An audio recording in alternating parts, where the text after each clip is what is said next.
que te atraiu pra ir por esse lado? Porque, como você falou, tem coisas muito incomuns, assim, com o mundo de atletas e tudo mais. Assim, Bom, o que você acha interessante? Porque eu já vi que você é um cara estratégico, você gosta de sim, estratégia. sim, eu gosto de estratégia. Os livros da minha cabeceira em si são livros de guerra. Porque realmente eu gosto muito dessa lógica de estratégia e de prever e de antecipar riscos. Bom, para você entender um pouco de como que tudo isso apareceu na minha vida, é legal a gente voltar um pouco no tempo. Eu comecei a programar aos 12 porque eu tinha alguns amigos mais velhos do meu bairro que falavam que programação era o futuro, tecnologia era o futuro. Na verdade, eu comecei montando o computador e formatando o computador para ganhar alguns dinheiros extras, porque eu vim de um bairro muito pobre, minha mãe não tinha como comprar as coisas para mim, eu tinha bolsa no colégio particular, via todo mundo tendo coisas e eu não tinha. Então eu falei, eu quero comprar um tênis, quero comprar um Game Boy, e aí eu comecei a montar computador. E aí eu fui fazer um curso na Microlins na época, e o professor me descobriu. Como eu era muito novo, eu estava lá avulso no treinamento. Ele falou, cara, você devia ir para programação. Você não tem que montar computador. Você é mais inteligente do que montagem de computador. Vai e foca em programação. E me deu uns livros e foi meu mentor. Então esse cara me inseriu nesse mundo. Só que, paralelo a isso, eu era uma criança extremamente rebelde. Assim, eu era insuportável. Eu cheguei a agredir professor. Então, assim, eu não sou uma flor que se cheire. Eu tinha uma agressividade dentro de mim que não era muito normal. E minha mãe começou a me colocar em vários esportes, várias coisas para eu tentar controlar isso. Então, desde criança, ela me colocava em todos os esportes do mundo para eu gastar minha energia e não querer agredir ninguém. Beleza. E aí, nisso, nesse mesmo paralelo, eu comecei a fazer luta, que foi a que eu mais me apaixonei, principalmente foi Muay Thai. Né? Só que até aí era um hobby que eu fazia como uma válvula de escape para gerenciar a minha saúde mental. Porque programação é um negócio pesado, você fica ali no computador que nem um maluco e tal. E aí, dos 12 aos 14, eu fiz muito freelas de programação, né? Até que com 14, esse mesmo mentor me falou, cara, vai pro mercado. E aí eu arrumei um trabalho numa consultoria e virei programador nessa consultoria. Tive um pouco de sorte, porque na época não existia legislação para menor aprendiz nem nada. O cara foi com a minha cara e falou, vou comprar o risco, você parece uma pessoa interessante para eu formar. E aí eu continuei trabalhando lá, para o esporte paralelo, mas também como um hobby. Só que o esporte, né, a luta, nesse paralelo, ela começou a se profissionalizar, porque antes era marginalizado. Muita gente que fala, nossa, o lutador era marginal, né? Só que a Globo começou a investir em trazer o UFC para cá, e aí um pouco depois disso, alguns anos depois, ela trouxe um reality show chamado TUF, que era basicamente onde juntavam vários atletas numa casa e tal, e dali saía os vencedores que vão pro UFC. E alguns caras que treinavam comigo, que eram amigos pessoais meus, entraram no UFC via TUF. Eu falei, pô, isso aqui é uma profissão também. E fiquei com esse alerta na minha cabeça. E aí, paralelo a isso, eu tinha acabado de montar uma empresa também. Então, eu fiquei dos 14 aos 17 nessa consultoria. Aos 17, eu fundei minha empresa, mas não foi algo também premeditado. Basicamente, eu tinha um cliente chinês que estava chegando no Brasil e o cara falou, cara, eu quero que você monte uma empresa aqui dentro. Mas eu não sabia empreender, não sabia nem o que era um CNPJ direito. E aí eu chamei sócios mais velhos e a gente montou uma operação para atender essa empresa e depois escalou para outras empresas também que precisavam desse mesmo software que a gente criou para eles. E aí, moral da história, chegou uma hora que eu tive um estresse absurdo nessa empresa. Eu quase tive um infarto com 19 anos, assim. Eu simplesmente apaguei. Burnoutzão. Eu simplesmente estava treinando, eu apaguei sozinho, bati a cabeça, me arrebentei inteiro. E aí o médico falou que era por estresse e que eu poderia morrer de estresse com 19 anos. O que estava te estressando ali? Eram problemas com sócios. Eu tinha um sócio que era meu tio e eu tinha acabado de descobrir que ele roubou a empresa. Irmão da minha mãe. Nossa. E aí, enfim, isso acarretou em vários outros problemas, né, emocionais. Eu era muito imaturo, obviamente, com 19 anos. Eu falei, quer saber? Eu quero largar tudo. Não, esse negócio de trabalhar em escritório não é pra mim. Eu gosto de dar porrada, eu gosto de lutar.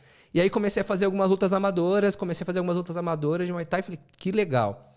E aí eu falei, agora eu preciso migrar para MMA, que MMA é onde eu vou me profissionalizar, né? E aí o TUF rolando. Então eu planejei vender essa minha empresa para financiar o meu sonho de ser atleta profissional. E aí a gente entra nesses planejamentos malucos que a gente estava falando anteriormente. Eu falei, não, eu preciso de tanto. Em 2 anos eu consigo ir pro UFC ou para algum evento que vai me pagar. Só que eu preciso de 2 anos sem salário, sem nada, bancando suplemento, bancando tudo. Aí eu falei, então eu preciso vender essa minha empresa E aí, nessa venda, tem que ter dinheiro suficiente para me bancar durante 2 anos como atleta. Essa foi a conta que eu fiz na minha cabeça. Consegui vender essa empresa aos 20, né? Enfim, e foquei em ser atleta. E aí foi exatamente quando eu estava em ascensão, eu estava ganhando algumas lutas de Muay Thai. Quando eu migrei para MMA, eu sofri um acidente super grave, eu chutei, minha perna abriu em 2 pedaços. Caralho. Tíbia e fíbula, fratura exposta, osso saiu 3 polegadas, e aí meu mundo desabou. Eu tava vindo de várias vitórias de Muay Thai, todas por nocaute. E aí, quando eu migrei para MMA, eu tava indo super bem, eu tava muito confiante, eu tava muito bem preparado. Eu chutei uma vez, eu vi que o cara sentiu.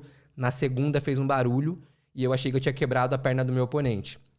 Quando eu andei para dar um soco nele, meu chão afundou, meu osso saiu. Nossa.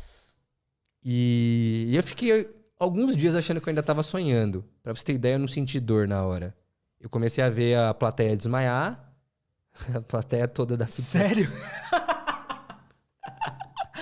Todo mundo desmaiando. E eu nunca vou esquecer que o cara da enfermaria que foi me pegar na maca passou mal, porque ele viu meu osso pra fora. E aí, enfim, foi meu pai, subiu no ringue, um monte de gente subiu no ringue pra ajudar. E aí me levaram pro hospital e foi um negócio, obviamente, extremamente traumático na minha vida, né? E aí eu vi que eu deveria, no mínimo, ficar 18 meses sem treinar pesado pra lutar. Eu falei, caramba, ferrou? Que eu fazer o quê 18 meses da minha vida? Uma pessoa hiperativa que não para ficando 18 meses em casa é loucura. A pessoa vai ficar louca em algum momento. E dito e feito. Eu tive que voltar a morar com os meus pais para eles cuidarem de mim, porque eu não podia nem tomar banho sozinho. Fiquei andando de cadeira de rodas. E aí chegou uma hora que eu já tava maluco de assistir TV. Eu tava ficando paranoico, assim. Já não aguentava mais dormir, acordar e ficar na cama. Eu falei, eu preciso fazer alguma coisa para me sentir ativo, para me sentir vivo. E aí eu voltei pro mundo de tecnologia. Só que para eu voltar de novo pro mundo dos esportes, eu acho que demorou uns 4, 5 anos. Porque ficou um trauma absurdo. A imagem, até hoje, passa na minha cabeça. Mas para eu, de fato, superar e entender agora eu vou chutar de novo com a minha placa agora, eu tenho uma placa de titânio na perna e 6 pinos. Eu demorei uns 5 anos, assim, para ter um pouco de segurança e confiança para dar um chute. E aí, hoje eu treino normal, enfim, com alta performance, estou me preparando para algumas coisas mais avançadas de profissionais e tal.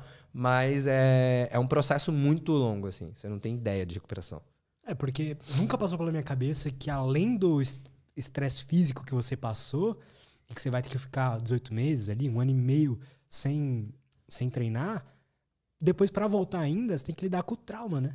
O pior é o psicológico, por incrível que pareça. Eu nunca tinha pensado nisso, mas faz todo sentido. Como é que você vai voltar a ter confiança em chutar com força? Da minha perna principal, na perna direita, não é perna de apoio. Então, você não pisa direito, você não pisa com a vontade que você... Enfim, você faz meses de físio. É um negócio terrível, mentalmente falando. Como eu disse, a dor física, ela existe, mas ela é temporária.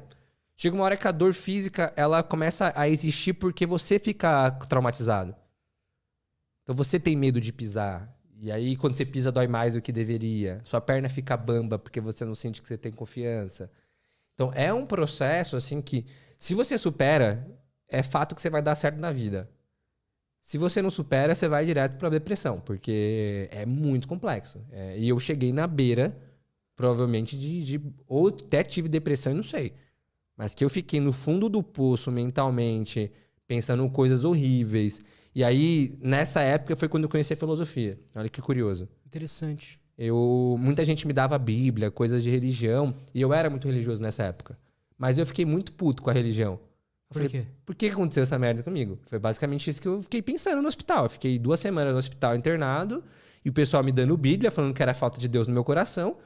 Pra me deixar mais puto, né? Já tava com a perna, fratura exposta, e o pessoal falando que eu não tinha Deus no coração. E aí eu comecei a falar, não tem nada a ver com a religião, eu preciso estudar algo mais profundo. E aí cheguei no sentido da vida pela filosofia.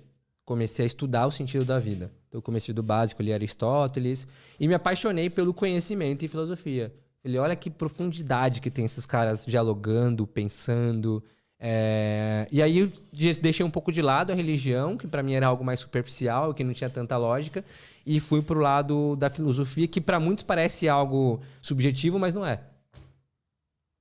Não é subjetivo? Não é subjetivo, cara. Não é subjetivo. Acho que tudo depende de como você reage àqueles pensamentos que estão lá. Assim, a filosofia ela é um leque cheio de conteúdos e de conhecimentos e de pensamentos que um distorce o outro, um é contra o outro.